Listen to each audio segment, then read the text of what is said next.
अग्रवाल जी।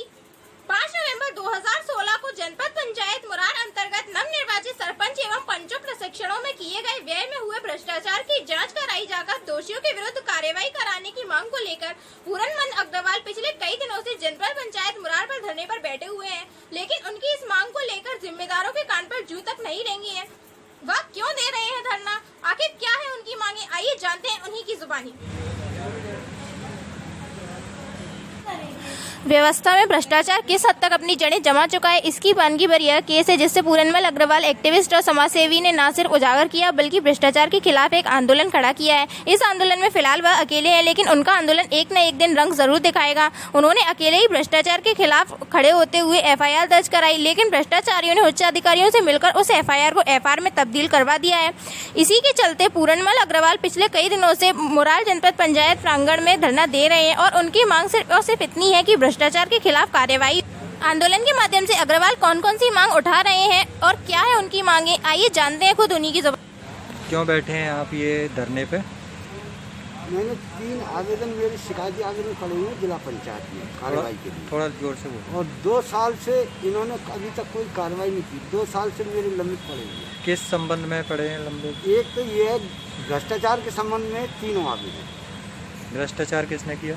भ्रष्टाचार एक तो ग्राम पंचायत सूरों में हुआ था जी, उसका आवेदन पड़ा हुआ है। इन्होंने जांच प्रतिवेदन प्रस्तुत किया, 10,000 कुछ नंबर है, तो उसका आवेदन पड़ा हुआ है इस पर कार्रवाई करने के लिए। एक जनपद पंचायत मुरार में जनमत केंद्रों में स्टेशनरी के भुगतान में भ्रष्टाचार हुआ है 12 लाख का, उसका आवेदन पड़ा हुआ 2 साल हो गए। एक सरपंचों के पंच प्रशिक्षण में भ्रष्टाचार हुआ है, उसका आवेदन पड़ा हुआ है। मेरे 2 साल से आवेदन पड़े हुए हैं और उन्होंने अभी तक कोई कार्रवाई नहीं की। तो ये भ्रष्टाचार का आपको जानकारी कैसे लगी? मैंने सूचना के अधिकारी ने जानकारी दी जी, और एक शिकायत मैंने पहले की थी, उसमें FIR दर्ज हुई। इन्होंने जानबूझ के FIR को FR में बदलवा दिया। किसने? ये यहाँ के विजय दुबे जी, धर्मेंद्र गुप्ता और वेदव्रत व्यास, SS तोमर, इन चारों अधिकारियों ने मिलकर फर्जी तरीके से कलेक्टर महोदय को गुमराह करके असत्य प्रतिवेदन भेज करके और उसको FR में आदेश को करवा दिया, FIR को FR में बदलवा दिया। ये किस किस पोस्ट पे हैं जिनके नाम लिए? ये विजय दुबे है यहाँ पे अतिरिक्त मुख्य कार्यपालन अधिकारी जिला पंचायत में जी, वेदव्रत व्यास है परियोजना अधिकारी मनरेगा में जी, और धर्मेंद्र गुप्ता जनपद पंचायत मुरार में पूर्व CO थे, वो यहाँ से स्थानांतरित होकर चले गए हैं। ऐसे SS तोमर ग्रामोद्योग अधिकारी थे, वो यहाँ से अन्यत्र स्थानांतरित होकर चले गए। इन चारों ने एक जांच प्रतिवेदन दिया था फर्जी तरीके से असत्य निर्मित करके, और कलेक्टर महोदय को गुमराह किया गया। उसमें केवल मुख्य बिंदु ये किया है कि इन्होंने उसकी संतोष शर्मा जो जिसने राशि का प्रवचन किया था, मृतक मजदूरों को भुगतान करना बताया था, उसकी इन्होंने सेवाएं समाप्त करना बता करके कलेक्टर महोदय को गुमराह करके और उसको FIR से FR करा दी। मेरा मुद्दा ये है कि इसकी जांच प्रतिवेदन की जांच होना चाहिए और अगर ये वास्तव में दोषी है तो उसको दंड मिलना चाहिए। आप दूसरों के हक की लड़ाई लड़ रहे हैं जी, और अभी जो आप ये धरना दे रहे हैं, कितने टाइम का धरना है ये, और आप अकेले हैं, आपके साथ में कोई और क्यों नहीं है? हाँ, मेरे साथ में तो मैं अकेला इसलिए हूँ कि मेरे आवेदनों पर कार्रवाई नहीं हो रही जी। मैं इसलिए धरना दे रहा हूँ। मैंने 4/9/2019 को इन तीनों मुद्दों के लिए अपने CO महोदय, जिला पंचायत को, कलेक्टर महोदय को, कमिश्नर महोदय को आवेदन दिए, पुलिस अधीक्षक महोदय को आवेदन दिए। मेरी ये शिकायतों का निराकरण किया जाए। कुछ भी करें आप भाई, जांच तो करवाएं। 2 साल में जांच ही नहीं करवा रहे। शिकायत के मुख्य बिंदु क्या हैं आपके? मुख्य बिंदु भ्रष्टाचार से संबंधित है। तीनों शिकायतों का मुख्य बिंदु ये है कि जनपद पंचायत मुरार में जनमत केंद्रों में जो 12 लाख का घपला हुआ है उसकी आप जांच करा दें। मैंने इनको आवेदन दिया है, उसके मुख्य बिंदु बताए। ऐसे पंच सरपंच प्रशिक्षण में घपला हुआ है, मैंने उसके मुख्य बिंदु बताए। इन्होंने चारों अधिकारियों ने मिलकर विजय दुबे जी, धर्मेंद्र गुप्ता, वेदव्रत व्यास और SS तोमर, इन्होंने जो जांच प्रतिवेदन तैयार करके संतोष शर्मा को FIR से बचाया है, असत्य एवं मिथ्या भ्रामक तथ्यों के आधार पर कलेक्टर महोदय को गुमराह किया है, इसके बारे में मैं जांच चाहता हूं कि इन्होंने ये जांच प्रतिवेदन में ये क्या लिखा। संतोष शर्मा कौन है? संतोष शर्मा पूर्व सचिव था ग्राम पंचायत सूरों में।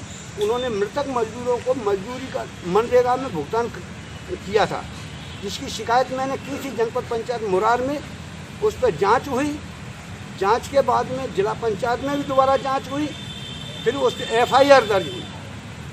फिर इसके बाद में मेरा स्थानांतरण अशोकनगर हो गया था। मैं पूर्व में पंचायत समन्वय अधिकारी रहा था। इसके बाद में अशोकनगर स्थानांतरण हो गया।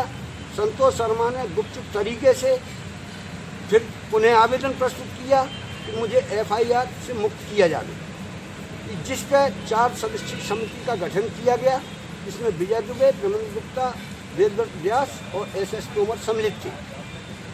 जब ये जांच कर रहे थे तो मैंने अपने मुंगावली में पदस्थान में PCO पद पर मैंने वहाँ से लेटर भेजा कि मैंने, चूँकि मेरी उस पर शिकायत पर ये जांच हुई थी और उसमें FIR दर्ज हुई थी, मुझे भी जांच में सम्मिलित किया जाए। CO महोदय ने इन चारों को आदेश जारी किया कि इनको भी जांच में सम्मिलित किया जाए, लेकिन इन्होंने जांच में सम्मिलित नहीं किया। गुपचुप तरीके से फर्जी प्रतिवेदन बनाया, कलेक्टर महोदय को गुमराह किया, जिला पंचायत CO महोदय को इन चारों अधिकारियों ने गुमराह किया, असत्य प्रतिवेदन भेजा और उसके आधार पर FIR से संतोष शर्मा को FIR में परिवर्तित करा। बच गया वो। जैसा कि आपने बताया कि आप भी पूर्व में पंचायत समन्वय अधिकारी रह चुके हैं और इस प्रकार की घटना आपके सामने आई, स्वाभाविक है ये घटना और लोगों के सामने भी आई होगी जी। तो इस घटना को आप ही क्यों आगे लेके आए? ये घटना तो मैंने शिकायत की थी, इस पर ये कायम नहीं हुई थी। अन्य लोगों के साथ में ऐसी नहीं हुई और अन्य लोगों के जो जिस ग्राम पंचायत में भ्रष्टाचार हुआ है उसमें उनकी प्रक्रिया वो जाने, उनको दंडित किया गया है या नहीं किया गया है। मैंने चूँकि मुद्दा दिया है, इसलिए मैं इस बात पर धरना दे रहा हूँ कि भाई मैंने जो बात कही है वो मेरी गलत है तो उसको हटा दे, सही है तो उस कार्रवाई करें। भाई निराकरण तो करें, मेरी द्वारा दिए गए आवेदनों का कम से कम निराकरण तो करें।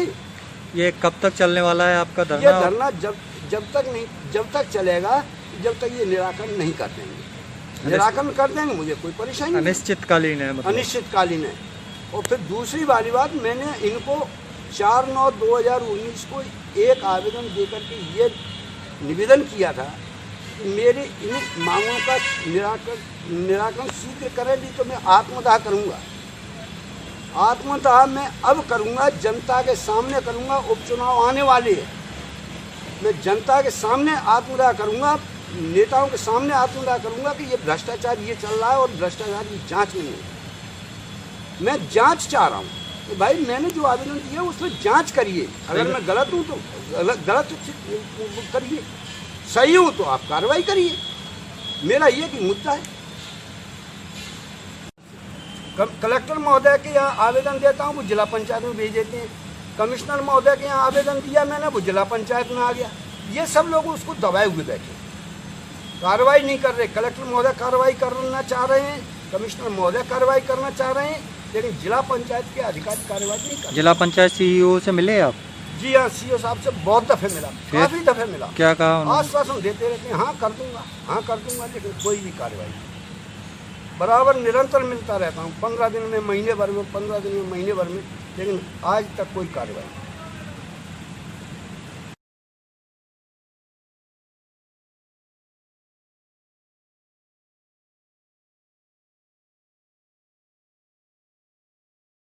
आज की मुलाकात में बस इतना ही। आपको फिर किसी ऐसी शख्सियत से मिलाएंगे, तब तक के लिए नमस्कार।